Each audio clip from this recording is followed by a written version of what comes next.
কুমিল্লার হোমনায় সামাজিক যোগাযোগ মাধ্যমে মহানবী হযরত মুহাম্মদ সাল্লাল্লাহু আলাইহি সাল্লামকে নিয়ে কটূক্তির অভিযোগে মাজারে হামলা এবং বাড়িতে অগ্নিসংযোগের ঘটনায় পুলিশ বাদী হয়ে একটি মামলা করেছে।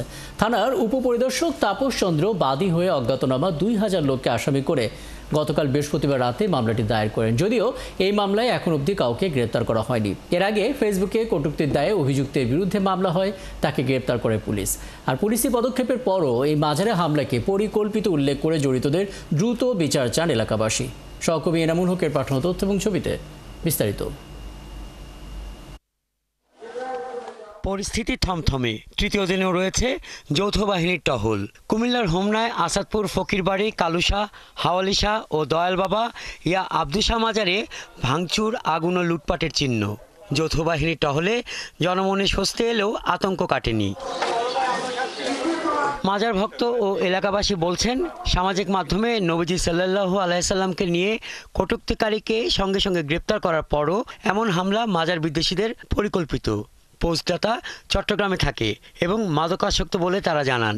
শোনার পর তারা বাবা তুমি কি করবা, তোমার ছেলে এই কর্মকাণ্ড করছে, কথাটা পুলিশে ধরে দাও। তখন আমরা পুলিশে খবর দিই না, ধরা দিছি। যখন ওই গোটা পড়ছে মাঝেরটা পড়ার পরে পড়ছে, পরে আপনার ফায়ার সার্ভিস আছে, ফায়ার সার্ভিস আইয়া আগুন নিয়ন্ত্রণ করতে।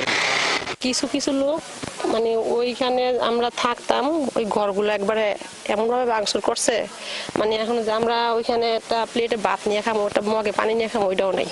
ব্যাঙ্গিয়ার ভিতরে ঢুকছে, আমরা বাইরে শুরু করছে, বাইরে মাজারও বাইরে শুরু করছে, বাইরে গেলার সময় ব্যাঙ্গিয়া গেছে গা। এই ঘটনায় দুটো মামলা হয়েছে। উপজেলা ইসলামী যুব সেনার নেতা শরীফুল ইসলাম বাদী হয়ে এই ব্যাপারে অভিযুক্ত মহসিনের বিরুদ্ধে থানায় মামলা করেন। মামলার পর পুলিশ তাকে আদালতের মাধ্যমে জেলা কারাগারে পাঠায়। বৃহস্পতিবার রাতে হোমনা থানার উপপরিদর্শক তাপস চন্দ্র বাদী হয়ে অজ্ঞাতনামা ২০০০ লোককে আসামি করে মামলা করেছেন। কেউ এখনো গ্রেপ্তার হয়নি। এখন পরিস্থিতি মোটামুটি স্বাভাবিক, আমাদের নিয়ন্ত্রণে আছে। ঊর্ধ্বতন কর্তৃপক্ষের দিক নির্দেশনায় এখানে অতিরিক্ত পুলিশ মোতায়েন আছে, টহল বৃদ্ধি করা হয়েছে। ওই ছেলেকে অতি দ্রুত গ্রেপ্তার করে বিজ্ঞ আদালতে সুপর্দ করেছি এবং তাকে রিমান্ড চেয়েছে, তার রিমান্ড মঞ্জুর হয়েছে। আজকে যারা এই ঘটনার সাথে যারা জড়িত, এই বাড়িতে হামলা ভাঙচুরের সাথে যারা জড়িত আছে, তাদেরকেও আমরা তাদের বিরুদ্ধে আইনগত ব্যবস্থা নেব। ফেসবুকে আপত্তিকর পোস্ট দেবার পর দ্রুত পুলিশি ব্যবস্থা নেবার পরও মাজারগুলোতে হামলাকারীদের দ্রুত বিচারের আওতায় এনে শাস্তির দাবি তুলেছেন এলাকাবাসী ও মাজার ভক্তরা।